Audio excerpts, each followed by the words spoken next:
The evening sky over Abuja glowed with orange and purple hues as passengers streamed out of the international airport. Among them was a tall, well-dressed man in an elegant navy suit, pulling a black suitcase behind him.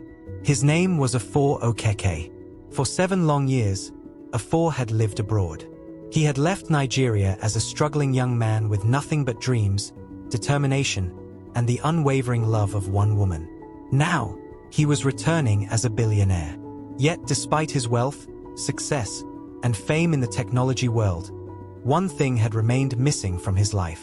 Nkachi, the woman he had loved with all his heart. The woman he had promised to marry. The woman he had searched for endlessly after losing contact with her years ago. As Afor stepped into the cool Abuja night, memories flooded his mind. He still remembered the tears in Nkachi's eyes the day he boarded the plane years ago. "Promise me you'll come back for me," she had whispered. "I promise," he had replied, sliding an engagement ring onto her finger. Neither of them knew that fate had other plans. Afor checked into a luxurious 5-star hotel he had booked online before leaving America. Unfortunately, after arriving at the reception, disaster struck. "I'm sorry, sir," the receptionist said nervously. "Your reservation didn't enter our system due to a technical error." Afor frowned. "You mean I have no room?" "I'm afraid so, sir. Every room is occupied." Though irritated, Afor remained calm. Success had taught him patience. He simply collected his luggage and left. Soon, he found another elegant hotel nearby and checked in for the night. Exhausted from the long flight, he collapsed on the bed and quickly drifted into deep sleep. The following morning, Afor woke up early. After stretching, he walked into the bathroom for a shower. Warm water flowed over his body as he prepared mentally for the busy weeks ahead. Suddenly, there was a knock. "Good morning, sir," a soft female voice called from outside. "Housekeeping." Afor froze. Something about the voice sounded strangely familiar. Still, he ignored the feeling. "The door is open," he replied. "Thank you, sir." He heard the door open. A few minutes later, Afor stepped out of the bathroom, drying his hair with a towel.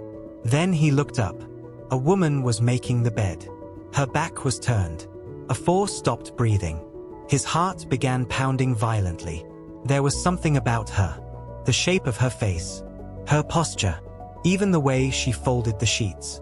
Slowly, he walked closer. Step by step. Then she turned. Time stopped. The towel slipped from Afor's hands. "Nkachi," he whispered. The woman stared at him. Shock spread across her face. The cleaning cloth fell from her trembling hands. "Afor," she gasped. For several seconds, neither of them moved. Neither spoke. Neither blinked. 7 years. 7 painful years. And now they stood face to face again. Suddenly, Nkachi swayed. Her eyes rolled backward. She collapsed. "Nkachi." Afor rushed forward and caught her before she hit the floor. "Please wake up." Hotel staff rushed inside. "Call an ambulance," someone shouted. But Afor didn't wait. He carried Nkachi in his arms and ran out of the hotel. At the hospital, doctors immediately attended to her. Afor paced endlessly outside the emergency room. Nothing made sense. How had the woman who once held a prestigious corporate job become a hotel cleaner? Why was she so thin? Why did she look so broken? Hours later, a doctor approached. "Are you her relative?" "I'm someone important to her," Afor replied. The doctor sighed. "Your friend collapsed due to exhaustion and severe weakness." Afor nodded. "But that's not the main problem." "What do you mean?" The doctor's expression darkened. "She has been seriously ill for years. She urgently needs surgery." Afor's heart sank. "How much?" The doctor hesitated before mentioning the amount. Without blinking, Afor said, "Prepare everything immediately." The doctor looked surprised.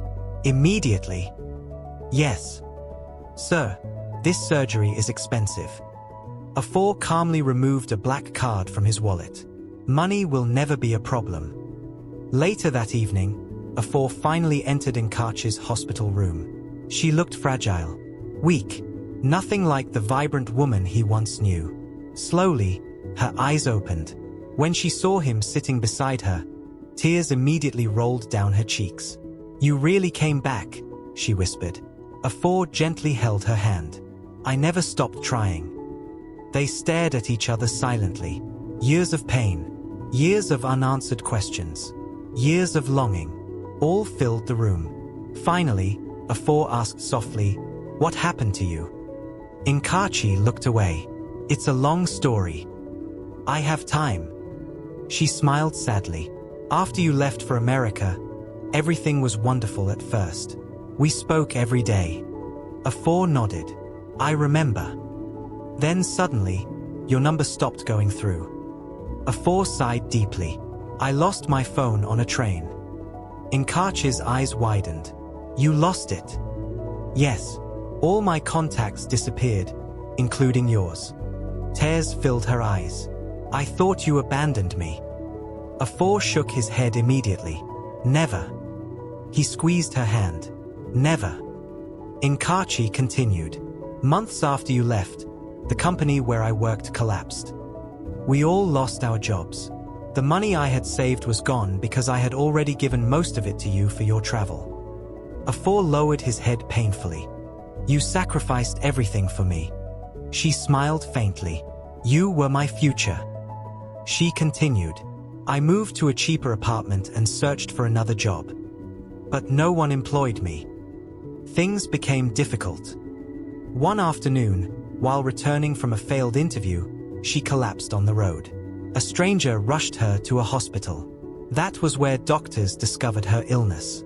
"They told me I needed surgery," she said quietly, "but I couldn't afford it. So I accepted a housekeeping job at the hotel."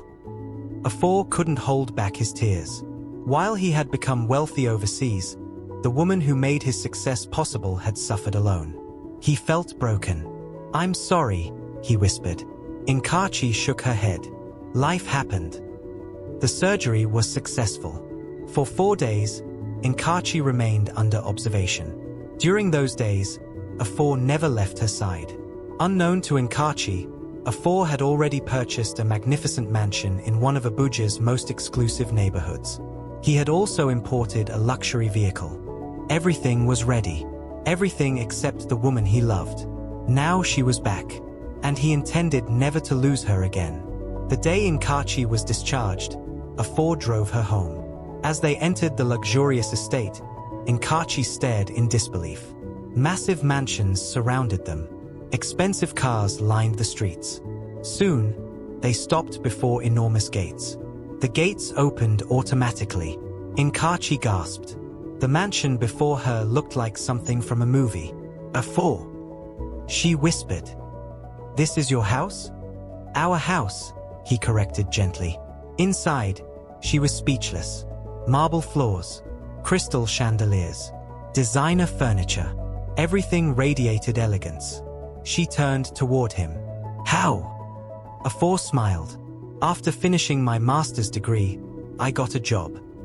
Later, some friends and I developed a technology company.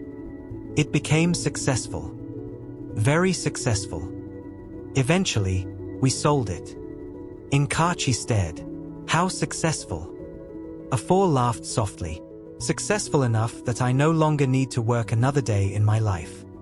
She shook her head in amazement. "You became rich." Afor looked deeply into her eyes. "I became successful. But without you, I was never truly happy." Weeks passed. Nkachi recovered completely. Afor spoiled her endlessly. He bought beautiful clothes, jewelry, shoes. He hired personal doctors and nutritionists. Slowly, the old Nkachi returned. One afternoon, Afor handed her a luxury car key. She stared. "You bought me a car. You deserve more." Tears filled her eyes. "You've done enough." Afor smiled. "I haven't even started." One evening, they sat together watching television. Nkachi suddenly became serious. "Afor." "Yes.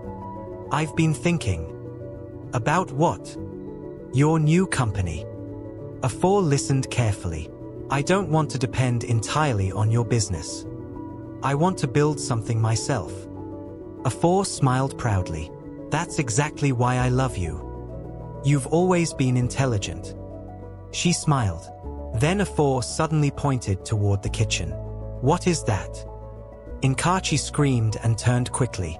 They! She spun around. Nobody was there. When she faced him again, she froze. Afor was kneeling, holding a sparkling diamond ring. Tears instantly filled her eyes. I know I proposed years ago, he said emotionally. But today, I want to ask again. He looked into her eyes. Nkachi, will you marry me? She burst into tears. Yes. Yes, I will. Afor slid the ring onto her finger. They embraced tightly. Neither wanted to let go. Months later, Abuja witnessed one of the most glamorous weddings of the year.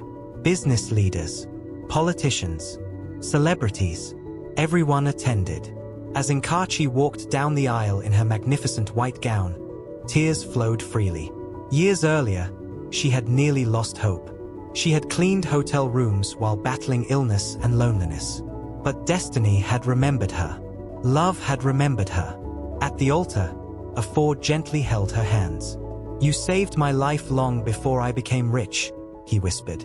And now, I promise to spend the rest of my life loving you. Nkachi smiled through tears. I never stopped loving you. They exchanged vows. The hall erupted with applause. For Afor and Nkachi, the painful years were finally over. Their story proved that true love does not disappear because of time, distance, hardship, or suffering. Sometimes, love simply waits. And when the time is right, it finds its way home.